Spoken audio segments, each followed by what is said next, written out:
В Алдане сколько добыто золота, сколько поступило в казну Советского Союза в золотой фонд.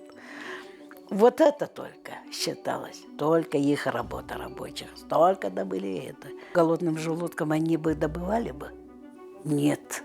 Дороги нет другой. И все это возили на санях, гужевым транспортом. Такой тяжелый труд был. Колхозники, наши дедушки, бабушки, они об этом никогда не рассказывали. Говорили просто, возил я, Аллах был, товар возил, грузоперевозчиком был. Рассказывали между собой. Но об этом нигде не написано. Такой огромный героический труд этих колхозников незаслуженно было оставлено. Никто внимания не обращал. В Черкёхе открыли филиал, перевалочная база «Якутзолото». За лето до конца сезона зимней дороги, пока не появится, да, возили на быках с Устаты до Черкёха возили грузы. Оттуда зимой уже, середина октября, уже сыарга суала турар. На конях уже, на санях можно. Возили эти грузы до золотых приисков. Сначала Аллах-Юн, Охотский перевоз, Аллах-Юн, через горы, через перевалы. Завоз один. Туда и обратно. Уходило 176-8 дней. Больше полугода. Очень трудоемкая была подготовка одежды, снаряжения этих грузоперевозчиков. И все это ложилось, конечно, на плечи. Вот одежда полностью на женщин. Нужна была одежда, через которую не проникал холод. Плохо сшитая одежда через перевалы, когда переходили, холод, как иголки, в тело впивалось через каждую маленькую щель по швам. Наши женщины придумали именно тогда хараис, черное шитье. Защитный эффект имел, оберегал, охранял. Они ложились даже в снег и 50-60 градусов могли переночевать в лесу или где-то у костра. Вот такую одежду могли придумать женщины, которые любящие своих детей, своих мужей, своих отцов и дедов, своими руками творили такое. Это женское чудо я называю героизмом якутской женщины.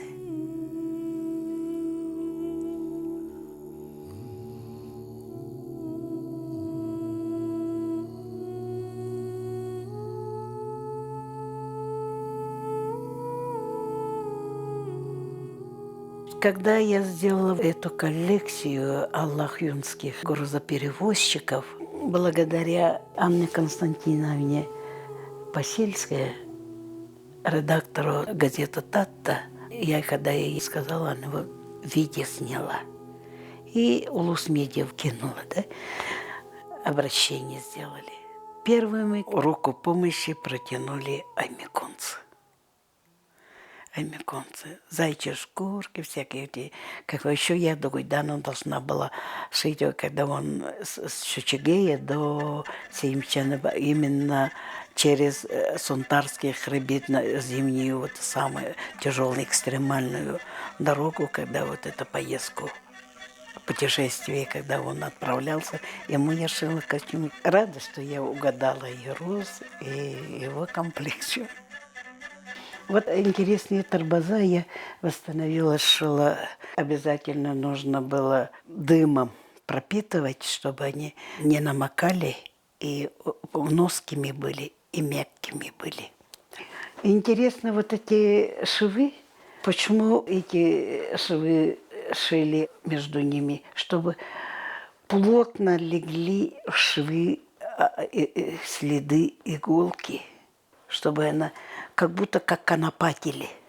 Она через них не проникает, и холод не проникает, и даже влага не намокает. Вот. Такие торбоза раньше шили. Торбоза шили, конечно, из разного материала. Из конских лап, шкуры, из спинной части брали и выделывали. Еще шили они оленей, вот эти из камусов, лапы шили. Ну, из чего только не шили.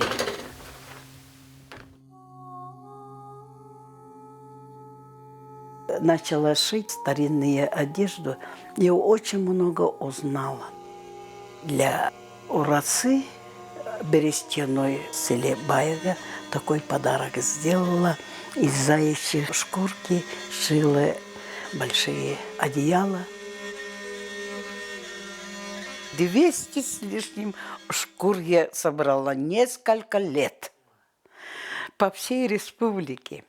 Кто-то мне даст 2 штуки, кто-то даже одну заячью шкуру продавал по 50, по 100 рублей продавал. Кто-то просто помогли мне, это Амяконские мне помогали, отправляли мне эти заячьи шкуры. С Кобяйского улуса. Но про тату я вообще не говорю. Из каждого наслега я брала вот эти, собирала эти шкуры. И все это выделала.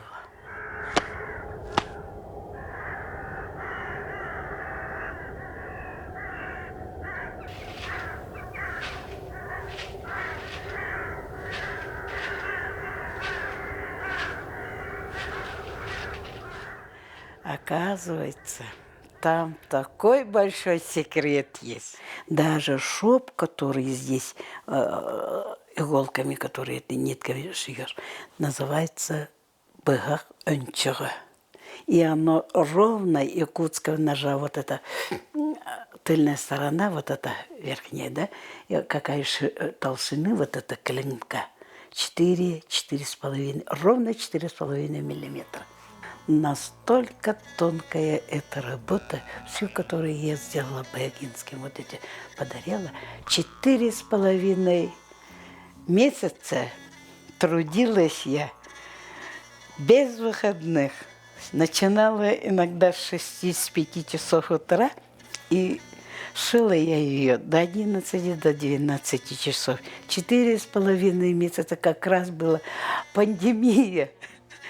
Нельзя было на улице, люди все боялись. Я сама себя заперла и такую огромную работу сделала.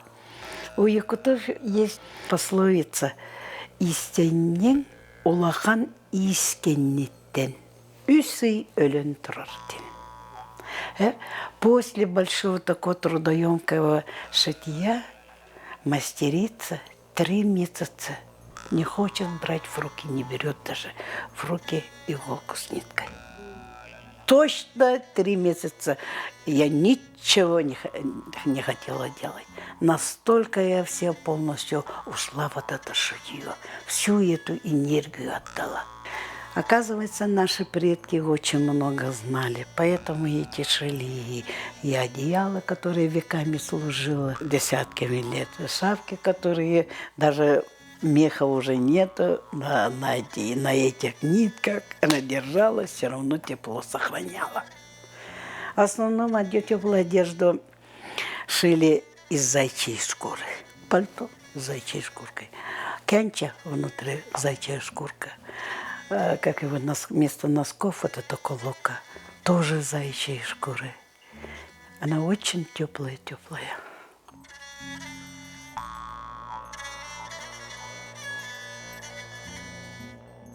Вот видите, такая высокая шапка, теплая шапка. Вот такая шапка называется барылах бергеге, бай-барылах. Для охотника в основном шили, да, и в дорогу, в холоде, когда работали, они вот такую шапку одевали, высокую. Вот такая шапка, обыкновенный капор высокий, вроде бы, да, но когда человек одевает вот так, где-то его голова вот тут находится, а тут пустота. Но зачем тратить такой дорогостоящий материал? Выделывать, да еще шить такую. А оказывается, начинает замерзать с головы и с ног. И вот это внутри находится воздух, в котором голова не потеет. Вот эту шапку я, например, одену, я могу целый день даже дома вот так ходить буду в шапке, и у меня голова потеть не будет. Волосы сухими были, такими и останутся. Потому что здесь она, натуральный мех, она, во-первых, дышит, во-вторых, тут воздух есть. И голове очень комфортно. И еще вторая функция этой шапки, тут находится, они могут это не маленький кусочек, то, что они с собой взяли, чтобы днем поесть, подкрепиться, они ложат сюда, вот сюда, и надевают шапку, не замерзает. А эту кусочек я своей лепешки или мясо в карман положу, или в сумку где-то вот своей цугегер. Она же 50 градусов махом замерзнет. Не будешь же ты грызть вот это замерзшее мясо или лепешку. А тут, пожалуйста, вот тебе. Очень удобно. Своего рода как термос получается. Почему именно вот это шито, вот шили, да, дорога, чтобы он не заблудился, чтобы она прямо он шел.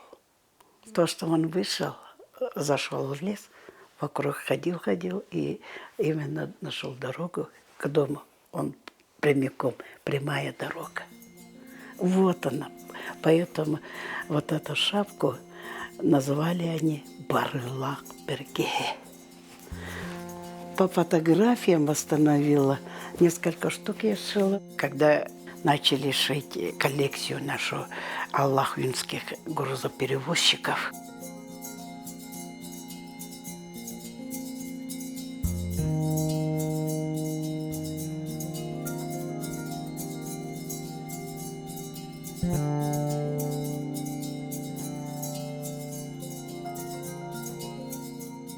вот такую шапку, наверное, очень многие видели в фильмах «Анчик» и «Сордох Суха». И именно такую шапку видели. Это уже был музейный экспонат был. Но я шила ее именно по кадрам из этого фильма.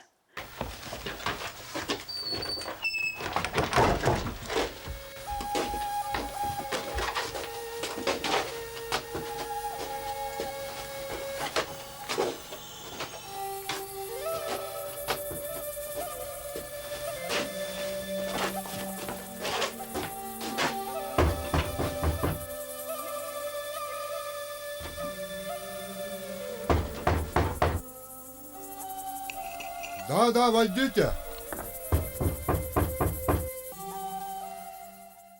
Несколько раз я просмотрела эти кадры, что за шапка, как она шита, почему. И начала думать, почему именно 3 разных цвета вот эти меха и тут есть. Заячья и дорогостоящие, очень дорогой вот эти красные летицы лапа. И еще сюда вот это, чтобы она ноской была, жеребячие шкурки, вот это брюшко. Вот. И как раз и такую шапку я шила. Она беленькая, мягонькая была. Теплая одежда, она многофункциональная, потому что самые холодные дни есть такие маленькие защитные, оберегающие эти предметы этого комплекта. Например, чтобы лоб не замерз, она очень теплая. Это налобник. Ее можно так одевать, чтобы ветром у тебя вот это, как его тепло было. Или можно ее вот так одевать, чтобы красивее, да и это все равно тепло. Вот к этой шапке, она открытая же, вот этот капор. У тебя до сюда. Ветра, холод. чтобы не замерзла. Вот одевали сначала вот это, а потом вот эту шапку. Вот смотрите как. На этой фотографии, вот он сидит, это коневод. О, вот это налобник, а это шапка.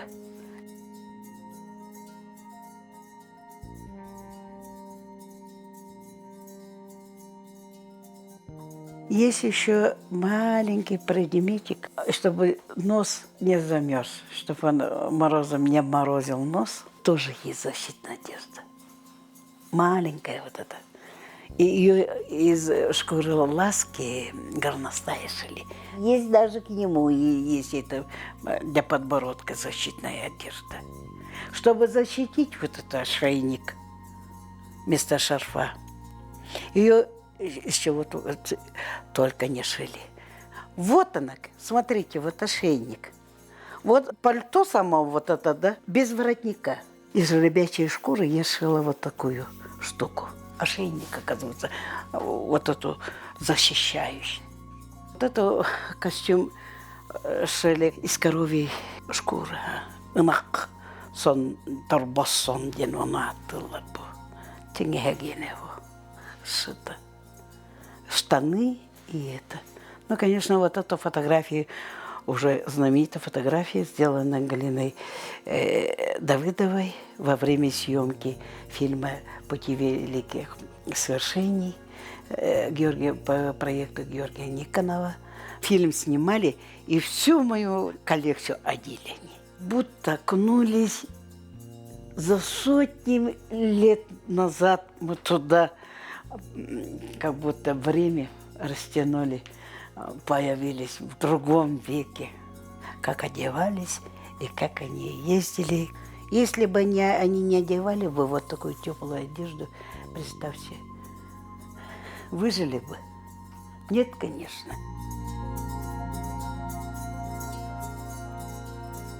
Вот эту одежду, когда я шила, я в Баюгу поехала. Устье-то, вот эту мастерскую, его кузнецу. Борис Федорович сел сначала, так интересно сел, он сидел тихо вот так, ну минут, наверное, 2 точно, наверное, очень тихо сидел. И потом так он выпрямился и смотрит в пустоту тут как будто. Ему, видимо, казалось, он представлял перед глазами именно тех людей, которых вот этих уже, которых нету, да, с того века, уже прошлого века. Вот они перед его глазами стояли, видимо. И он сказал, вот они зашли. Все, вот они стоят. Вот они стоят. Вот тогда я поняла, что у этой теплой одежды, вот этой именно черной работе, вот этой шитье, есть своя душа.